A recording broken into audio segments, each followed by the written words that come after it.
Speaking of football legends for Africa, I want your Mount Rushmore. Give me your Mount Rushmore of the best African footballers. A lot of backlash on this one. You might, yeah. I'm gonna So get be a careful backlash on what this you one. choose. My football savants out there. African football Mount Rushmore. That's Yes. 4, right? Only Mount 4. Rushmore is 4 people. Only 4. I'll go number 1, Eto'o for sure. That's Samuel Eto'o. Okay. That's no debating that.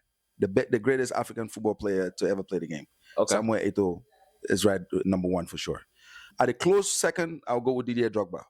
Didier Drogba. Okay. Drogba, I think, is one of the most underrated greats. They don't talk about him enough. They don't. He was a lethal striker. He was strong, big, fast, and was good with the ball on his feet. I mean, it was just an unbelievable specimen of a player, physical player. And then him and Eto'o actually had some legendary back and forths, especially in the AFCON. I saw about that, yeah. Those guys are unbelievable. So I'll go with Drogba at number 2. Number 3, I'm going to take it a little bit back because this is way back for you. You may know his son playing for the U.S. national team right now, but George Weah, who is also the former president of Liberia. A lot of people your age, you Gen Zs may not know, but he was a beast, man.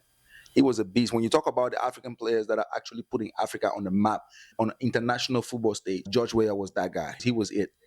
So I'll have George Weah on my list at number 3. He could be number 2. He could be number... This is not in that order. At number 4... Last spot. This is the last spot. My goodness. African football should not have a Mount Rushmore. That's the last one? Because I'm leaving out a lot of greats. But at number 4, I'll go Mo Salah. Okay. Mo Salah is my number 4. But it could be Mane.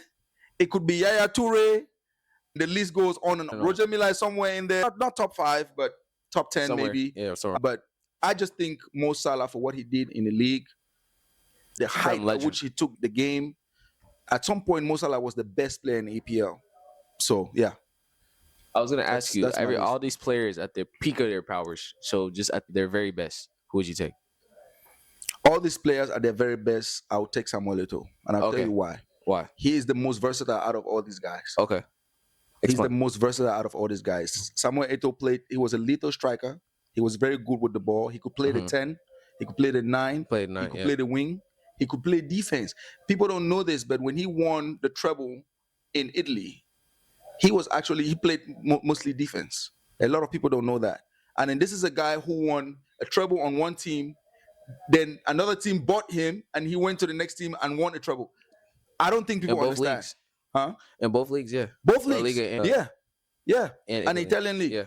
So Eto'o is a legend, man. It's just that for us Africans, sometimes it's hard for us to respect our legends when they're still alive. Sometimes we want to talk about people when they are gone. But when you're alive and people can see you, they can feel you, they can touch you, you're accessible, it's very easy for people to forget the greatness that's in you. Yeah. I think that's a lesson. That's a life lesson for you as well. Anything you don't expect people to always bring your name up. Yeah. But when you're gone, they'll remember. Eto'o, we're privileged to still have him here. Politics aside, what he's doing with the Cameroon FA aside, just as a football player, best the continent has ever seen, in my opinion. I would like to hear what you guys think, guys. You guys think. Let us know in the comment section. Am I right? Am I wrong? Who would you have as your top 4 best African players?